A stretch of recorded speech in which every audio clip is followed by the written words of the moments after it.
ಪಾತ್ರೆ ಇಟ್ಕೊಳ್ಳಿ, ಎಣ್ಣೆ ಹಾಕಿ. ಎಣ್ಣೆ ಬಿಸಿಯಾಗಿದೆ, ಹುಳಿ ಹಾಕೊಂಡಿದ್ದೀವಿ. ಶುಂಠಿ ಬೆಳ್ಳುಳ್ಳಿ ಪೇಸ್ಟ್ ಹಾಕೊಳ್ಳಿ.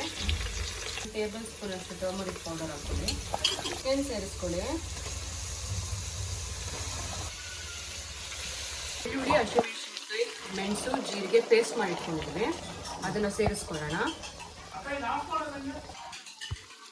ಚೆನ್ನಾಗಿ ಮಿಕ್ಸ್ ಮಾಡ್ಕೊಳ್ಳಿ.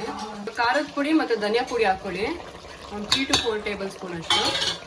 ಈ ಪೇಸ್ಟಲ್ಲಿ ಈರುಳ್ಳಿ, ಕೊತ್ತಂಬರಿ ಮತ್ತು ಪುದೀನ ಪೇಸ್ಟ್ ಮಾಡಿ ಇಟ್ಕೊಂಡಿದ್ದೀವಿ, ಅದು ಕೂಡ ಹಾಕಿ. ಟೊಮೆಟೊ ಪೇಸ್ಟ್ ಹಾಕ್ಕೊಳ್ಳಿ. ಮಿಕ್ಸ್ ಮಾಡಿ ಚೆನ್ನಾಗಿ. ಟೊಮ್ಯಾಟೊ ಸೇರಿಸ್ಕೊಳ್ಳಿ. 2 ಟೇಬಲ್ ಸ್ಪೂನ್ ಅಷ್ಟು ಮೊಸರು ಸೇರಿಸ್ಕೊಳ್ಳಿ. ಲೆಮನ್ ಸೇರಿಸ್ಕೊಳ್ಳಿ. ಸ್ವಲ್ಪ ನೀರು ಸೇರಿಸ್ಕೊಳ್ಳಿ. ಜಾಸ್ತಿ ಸೇರಿಸ್ಕೊಬೇಡಿ, ಸ್ವಲ್ಪ ಸೇರಿಸ್ಕೊಳ್ಳಿ. ಸ್ವಲ್ಪ ಲೈಟಾಗಿರಲಿ ಗ್ರೇವಿ. ಸ್ವಲ್ಪ ಕುದೀಲಿ. ಚೆನ್ನಾಗಿ ಕುದೀತಾ ಇದೆ.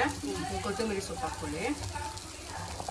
ನೋಡಿ, ಚಿಕನ್ ಗ್ರೇವಿ ರೆಡಿಯಾಗಿದೆ. ಮುದ್ದೆ, ಅನ್ನ, ದೋಸೆ, ಪೂರಿ ಎಲ್ಲದಕ್ಕೂ ಕಾಂಬಿನೇಷನ್ ಸೂಪರ್ ಆಗಿರುತ್ತೆ.